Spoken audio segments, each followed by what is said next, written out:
Assalamualaikum.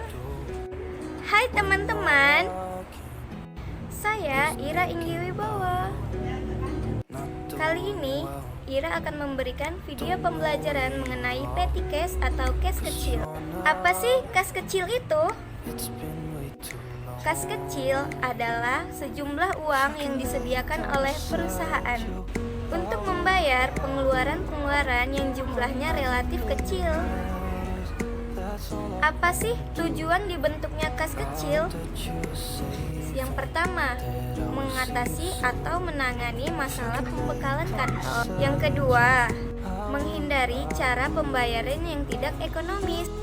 Yang ketiga, meringankan beban staf dalam memberikan pelayanan secara maksimal, juga termasuk pada relasi bisnis pimpinan.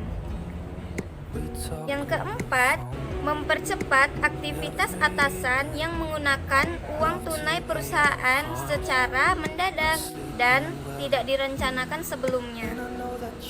Ada dua metode kas kecil. Yang pertama, metode impres atau tetap, dan yang kedua, metode fluktuasi atau tidak tetap. Yang pertama, metode tetap atau impres, yaitu metode pembukuan kas kecil di mana rekening kas kecil jumlahnya selalu tetap. Setiap pengeluaran kas terjadi pemegang peti kas tidak serta-merta langsung mencatatnya, tetapi hanya sekadar mengumpulkan bukti transaksi pengeluaran. Yang kedua ada metode tidak tetap atau fluktuasi, yaitu metode pengisian dan pengendalian kas kecil di mana jumlah kas kecil akan selalu berubah-ubah atau sesuai dengan kebutuhan. Sistem ini menghendaki bahwa jumlah nominal kas kecil tidak ditetapkan, akan tetapi sesuai dengan kebutuhan. Ya, kita langsung aja masuk ke contoh soal, yaitu pada awal bulan Januari 2020, manajer keuangan PT Wibowo membentuk dana kas kecil yang digunakan untuk membayar pengeluaran-pengeluaran tunai yang tidak besar jumlahnya dan sering terjadi.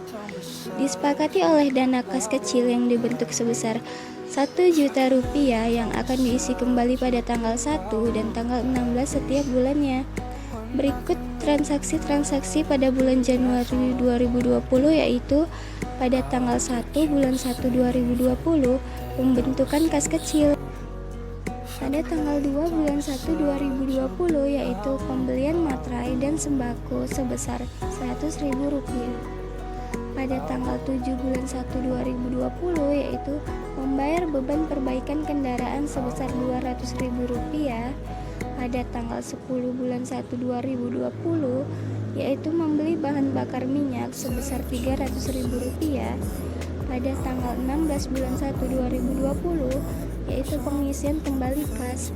Pada tanggal 20 bulan 1 2020 yaitu membayar beban perbaikan gedung sebesar Rp400.000, dan pada tanggal 5 bulan 1 2020 yaitu membeli perlengkapan kantor sebesar Rp500.000. Selanjutnya kita langsung masuk saja kepada jurnal kas kecil, yaitu pada tanggal 1 Januari pembentukan kas kecil pada kas sebesar Rp1 juta. Dan untuk metode fluktuasi masih sama dengan metode impres, yaitu kas kecil pada kas sebesar Rp1 juta. Untuk tanggal 2 Januari yaitu membeli materai dan perangko sebesar Rp100.000. Pada metode impres tidak di jurnal. Sedangkan pada metode fluktuasi di jurnal dengan beban materai pada kas kecil sebesar Rp100.000. Untuk tanggal 7 yaitu membayar beban perbaikan kendaraan sebesar Rp200.000. Lagi-lagi di metode impres tidak di jurnal, tetapi pada metode fluktuasi itu di jurnal dengan beban perbaikan kendaraan pada kas kecil sebesar Rp200.000. Pada tanggal 10 Januari yaitu membeli bahan bakar minyak sebesar Rp300.000. Untuk metode impres tidak di jurnal, dan untuk metode fluktuasi di jurnal dengan bahan bakar pada kas kecil sebesar Rp300.000. Pada tanggal 16 Januari yaitu pengisian kembali kas kecil, karena sesuai dengan ketentuan sebelumnya yaitu pengisian kas kecil jatuh pada tanggal 1 dan tanggal 16. Jadi kita mencatatnya pada metode impres yaitu macam-macam beban pada kas sebesar Rp600.000. Dan untuk metode fluktuasi, yaitu kita mencatatnya kas kecil pada kas sebesar Rp600.000 pada tanggal 20 Januari, yaitu membayar beban perbaikan gedung sebesar Rp400.000. Untuk metode impres itu tidak dijurnal, sedangkan pada metode fluktuasi itu dijurnal dengan beban perbaikan gedung pada kas kecil yang dijurnal dengan Rp400.000.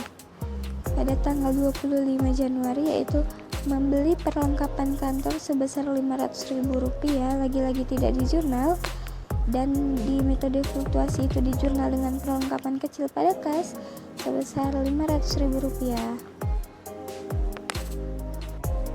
Nah, untuk mengetahui lebih lanjut perbedaan antara metode impres dan metode fluktuasi, kita dapat melihatnya pada tabel berikut ini.